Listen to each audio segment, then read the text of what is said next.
গত কয়েকদিন ধরে কিন্তু বৃষ্টি হচ্ছে এবং এই বৃষ্টিটা কিন্তু সারা দেশে।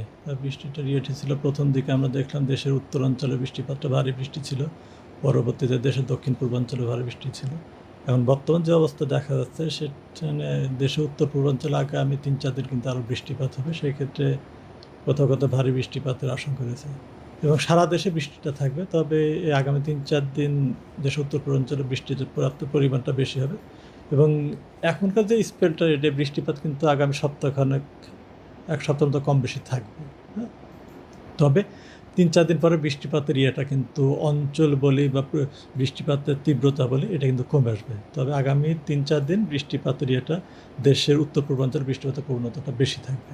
হ্যাঁ, আর এর এখন তো আসলে কালবৈশাখীর সময় আমাদের যে মার্চ, এপ্রিল, মে মাস, এখন এপ্রিল তো শেষ এবং এর সময় তো বৃষ্টি তো একা না, আসলে বৃষ্টির সঙ্গে আনুষঙ্গিক যে কালবৈশাখী ঝড়, বিক্ষিপ্তভাবে শিলার বৃষ্টি এবং থান্ডার স্টর্ম যেটা এগুলো থাকবে এবং তাপমাত্রাটা আগামী যে সপ্তাহখানে সহনীয় অবস্থায় থাকবে। তবে আমরা আশঙ্কা করছি হয়তো 10 তারিখের পর থেকে বৃষ্টিপাতের প্রবণতাটা অনেকটা কমে আসবে এবং সেক্ষেত্রে কিন্তু তাপমাত্রা ক্রমান্বয়ে বাড়বে এবং আমাদের যে দীর্ঘমেয়াদী যে পূর্বাভাস আমরা সেখানে দেখছি আগামী 15 তারিখ পর্যন্ত কিন্তু আমরা তাপ প্রবাহের আশঙ্কা করছি না। তো 15 তারিখের পরে দেশে এত 1 থেকে 2টা মৃদু থেকে মাঝারি ধরনের তাপ প্রবাহের একটা আশঙ্কা করা হয়েছে। এটা হয়তো কোথাও বিক্ষিপ্তভাবে তীব্র আকারও ধারণ করতে পারে। তবে 15 তারিখ পর্যন্ত তাপপ্রবাহের কোনো আশঙ্কা নেই। এটা মে মাস, আমরা এখন পর্যন্ত যেটা দেখা যাচ্ছে সাগরে 1 থেকে 2টা লঘুচাপ তৈরি হতে পারে, যার মধ্যে একটা নিম্নচাপ বা ঘূর্ণিঝড়ের রূপ নিতে পারে। এটা কিন্তু 15 তারিখের মধ্যে না, এটা পরে শেষের দিকে আর কি। তাপমাত্রা 15 তারিখ পর্যন্ত তাপমাত্রা স্বাভাবিক অবস্থায় থাকে, 15 তারিখের পরে তাপমাত্রা ক্রমান্বয়ে বাড়তে থাকবে। এটা সেই ক্ষেত্রে কোথাও কোথাও এটা তাপপ্রবাহের রূপ নিতে পারে এবং তাপপ্রবাহের রূপ নিতে হলে তো জানেন আপনার দিনের তাপমাত্রা 36 ডিগ্রি বা তার বেশি হতে হবে।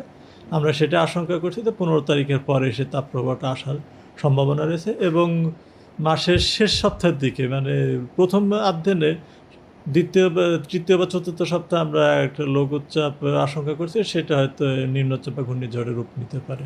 এবং আর এটা তো আর একটা দিন, মে মাস তো অনেক সময় দেখা যায় মে মাসে যেটা নিম্নচাপ তৈরি এটা কিন্তু একটা মনসুন যে অনসেটের একটা ক্রাইটেরিয়া, সেটা হওয়ার এটাই বেশি আর কি। হয়তো শেষ সপ্তাহে মনসুন একটা নিম্নচাপ তৈরি হবে এবং এটা হয়তো বাংলাদেশের উপকূলে মনসুনটা বিস্তার লাভ করবে।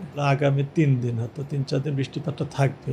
এটা তার কারণ যেহেতু বৃষ্টিপাতটা যত বাড়বে বৃষ্টির হতে পরিস্থিতি একটা খারাপের দিকেই যাবে। তার কারণ আমরা যেটা দেখছি এখন পর্যন্ত আমাদের যে পূর্বাভাস সেটা দেখা যায় আগামী 3-4 দিন উত্তর পূর্বাঞ্চলের বৃষ্টিপাতের ইয়েটা বেশি থাকবে। বর্ষা তো শুরু না, আমরা এখন পর্যন্ত যেটা হয়েছে আমাদের যে এপ্রিল মাস এটা কালবৈশাখী প্রাক বর্ষাকাল, এই বৃষ্টিটাই আসলে এই বৃষ্টিটা হচ্ছে তো বর্ষার যে ইয়েটা পেতে বর্ষাতে আসতে এখনো দেরি আছে। তার কারণ বর্ষাটা সাধারণত জুন মাসের প্রথম সপ্তাহে আমাদের দেশের দিকে অগ্রসর হয়, তার দক্ষিণ পূর্বাঞ্চলে অর্থাৎ চট্টগ্রাম বিভাগে এটা বিস্তার লাভ করে, পরবর্তীতে এটা সারা দেশে বিস্তার লাভ করতে দেখা জুন মাসের 15 তারিখ লেগে যায়।